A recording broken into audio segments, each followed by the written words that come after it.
When I grow up, I'm going to go to kindergarten.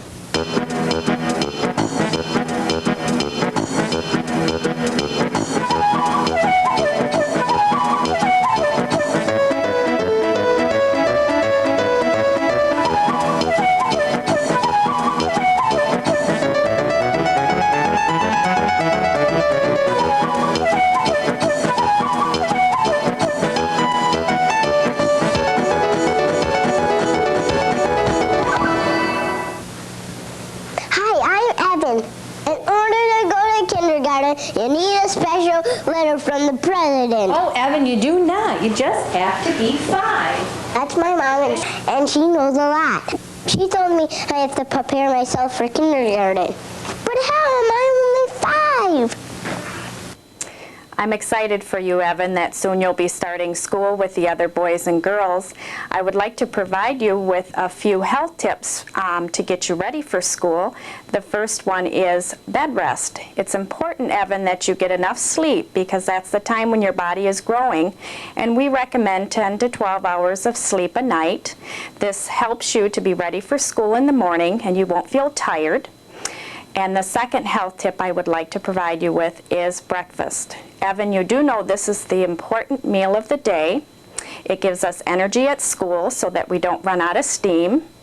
And the other tip I'd like to provide you with is hand washing.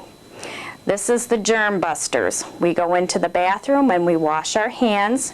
We do that before we have anything to eat, and we recommend as soon as you're using the bathroom that you wash your hands before going back to class. That prevents germs from spreading to other people and taking it home to your family. Boy, this is easy. I don't have to have a shot, or do I? Evan, no one likes to get shots, even big people, but it's something that we have to do to prevent diseases. There are certain shots that you have to have before going to school, but you've had them all along from the beginning of birth. The first one is the TPT has to be completed, the MMR, the polio, the hepatitis B, which consists of 3 shots, at least needs to be started before entering school. There's also a new vaccine, the chickenpox, that has to be either given or that you've had the chickenpox, and mom and dad would tell the school. This is something that all children have to have, and it will help you to not get sick often at school and also to prevent those diseases.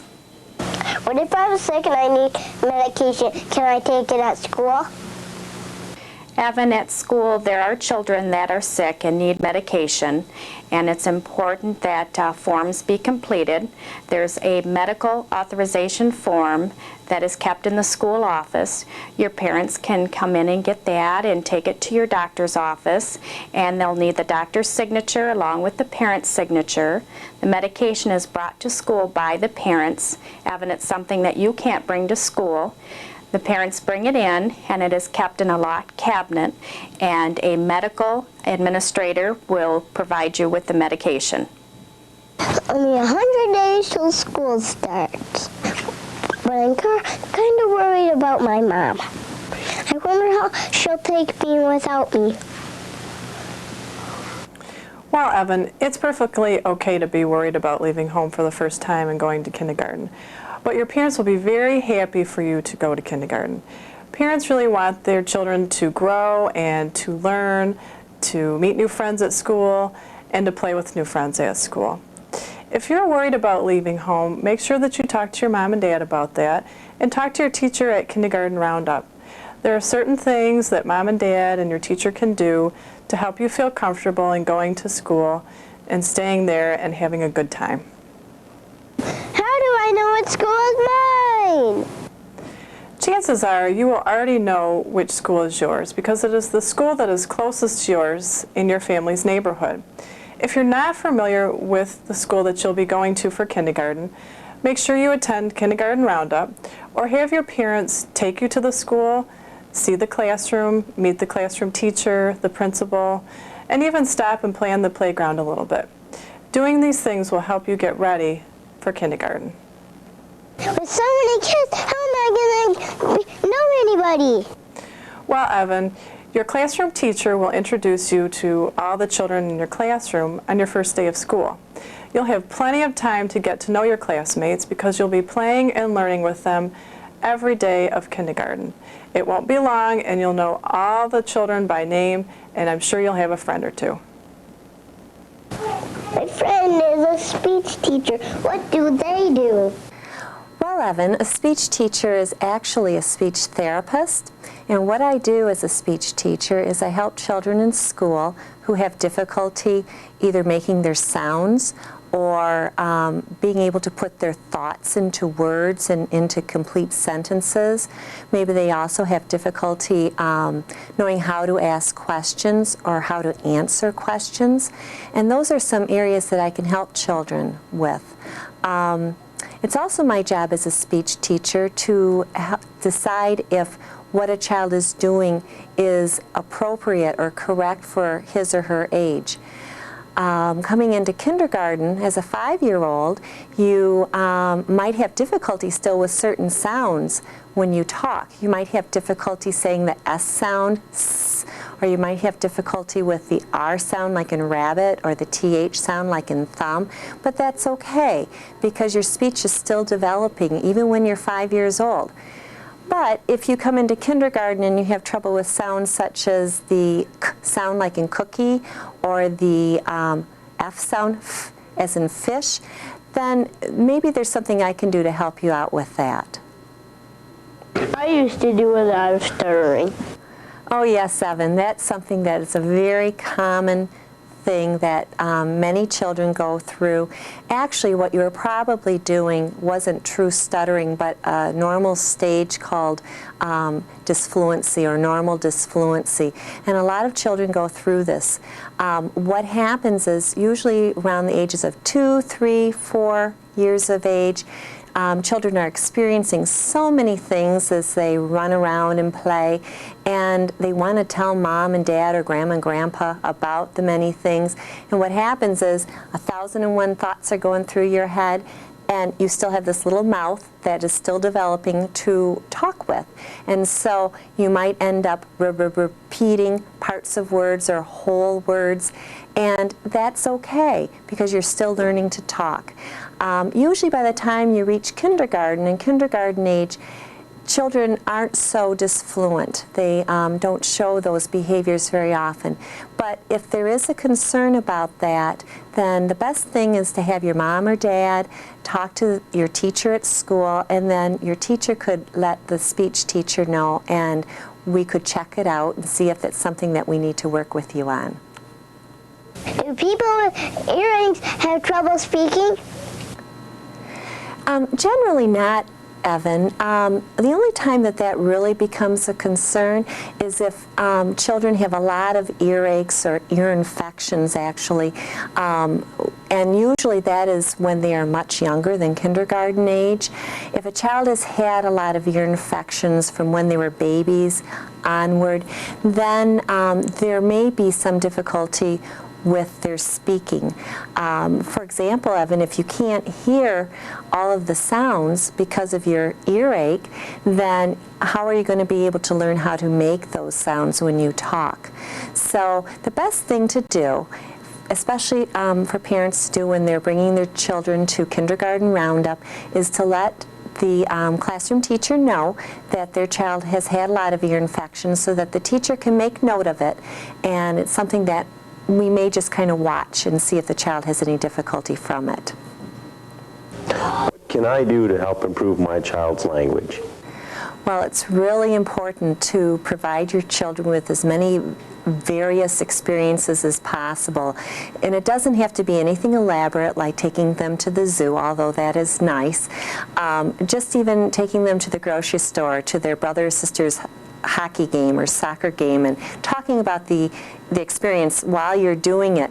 Those are great ways for children to learn new vocabulary. Another thing is, I'm a firm believer in that parents are the best toy in town and the best game in town. Play games with your kids, whether it's a game you make up in the car as you're driving to work or it's an actual board game. Another thing, read to your kids. Have books available to them so that they can look at them and look at the pictures and when you're not available to do the story with them, and then try to provide a regular time to sit down and read the story with them. One other last comment is remember that you are a model for your child's speech and language skills. They are with you every day and they learn so much from you and how you communicate with others. So keep in mind what your speech is like, what your language skills are like, and that's a very beneficial way to help your kids with their skills. It's so big, where do I stand? Yes, Evan, the bus is very big. That's why it's very important for you to stand at least 10 feet away from where your bus will stop. And then your driver will signal for you to come on board. What are some of the safety tips? Always remember to be on time. And remember to always make sure you're sitting down when the bus is moving or when you're on the bus. When you're getting on the bus, please make sure that you do not push or shove because that could be very dangerous. Beep, beep, beep. Are there rules on the bus? First of all, Evan, it's very important that when you get on the bus, you go directly to your seat and remain seated. Don't shout or make loud noises. This is very distracting to the bus driver.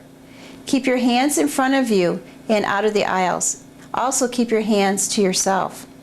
Always listen to your driver and she'll make sure that you get safely to school and back home. My mom said when I go to kindergarten, I'm going to have a principal. What's a principal? Well, Evan, the principal is the person in charge of a school. So what do they do? They do all sorts of things in the school, and they have a special message just for you. Welcome to Thomas Edison Elementary School. I'm here with some of my kindergarten friends in Mrs. Baldwin's class.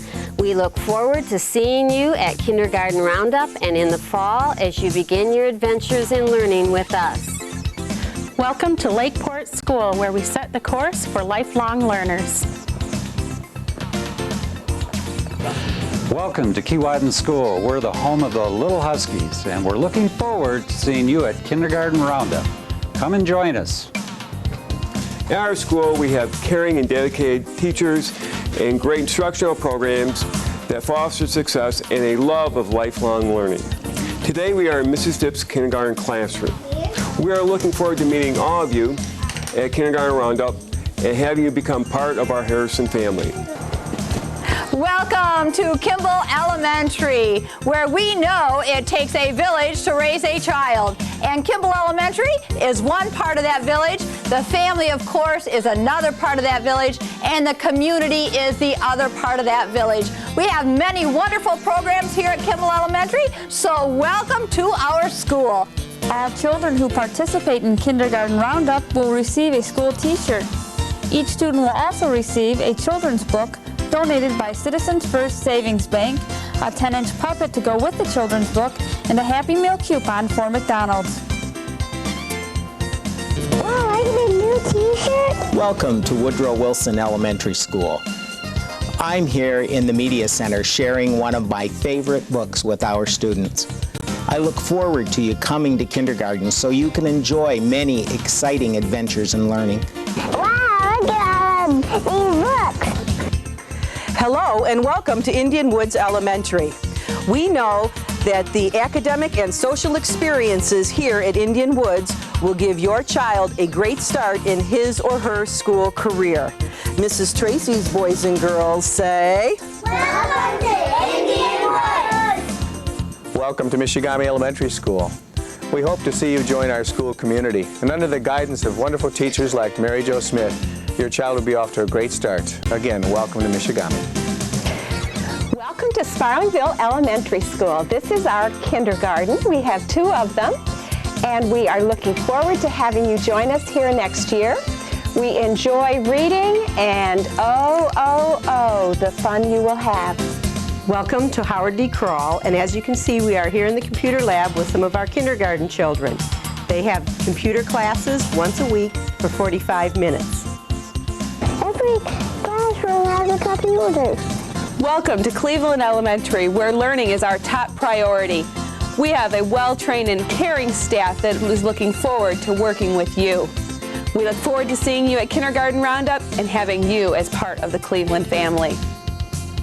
We are gathered in Roosevelt's Media Center with a group of kindergartners to welcome you to our school. You will find that Roosevelt Pride in Academics will provide your child with an excellent school experience. We follow a curriculum to develop skills in reading, writing, math, social studies, and science, as well as social skills.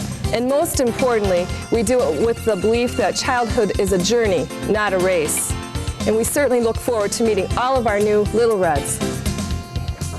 Hi, and welcome to Garfield, where education is our priority. Here at Garfield, we want all of our children, kindergarten through 5th grade, to learn those skills of reading and writing that they will need to take them into the future. That's what we will do, and we want your child to attend here and enjoy their elementary years. So welcome to Garfield. We're looking forward to having you here. Wow, I'm finally here. Welcome. Hey, you just came at the perfect time. The kids are in computer class, and I have a few minutes to tell you about our kindergarten room. My name's Mary Jo Smith, and I'm a kindergarten teacher here at Michigami School in the Port Huron Area School District. And this is our classroom. What a great place to be. Kindergarten is the first step in your child's life for 13 years of school and possibly further on. And it is a joy. Every day is great fun for your kids. And when you come to Roundup, you and your child will be able to experience this. Some of the things are just simple, working with scissors and working with glue, being in little playgroups with friends, learning how to socialize. Some of that makes their transition so much easier because they're ready to talk with other children and they're ready to cut with the scissors, and it's not so scary. We have lots happening in our classroom, and everything is just like you do it. You make learning fun, and that's what we try and do here too. We read all the time, and that's a big thing parents can help us at home, is by reading with their children at home and keeping them busy with Legos, which help with those little muscles. Some things you can do too is the Play-Doh. Working with Play-Doh, and there's easy recipes that you can find on the internet or even ask a kindergarten teacher. We all have that secret recipe. But your children will be able to do a lot of things here at school. They go to computers, they go to gym, they go to art, they go to music, and there's even going to be health and safety next year. Well, besides going all those places, we also have time to build that very strong foundation that I originally talked about. And the way our classrooms work are basically through centers, and where centers are happening, kids are making choices, and that's helping with some lifelong learning skills. Roundup will give them the chance to see what kindergarten's like. They'll be able to visit the classroom with actual kids here who will show them what they're doing, so that when that first day of school rolls around, your child will just come in and feel like they're part of the group. And that's what we're hoping to do, make it an easy transition for you and for your child. So that's why it's so important to come to our Port Huron Area School Roundups, so you can meet the teacher, ask questions, and visit your child's school. So if you have any questions, just give your local school a call, and that will help ease all your questions and anxieties. So thanks for stopping by our kindergarten room today, and I hope you enjoy yourself. So now that I'm here, we're in recess.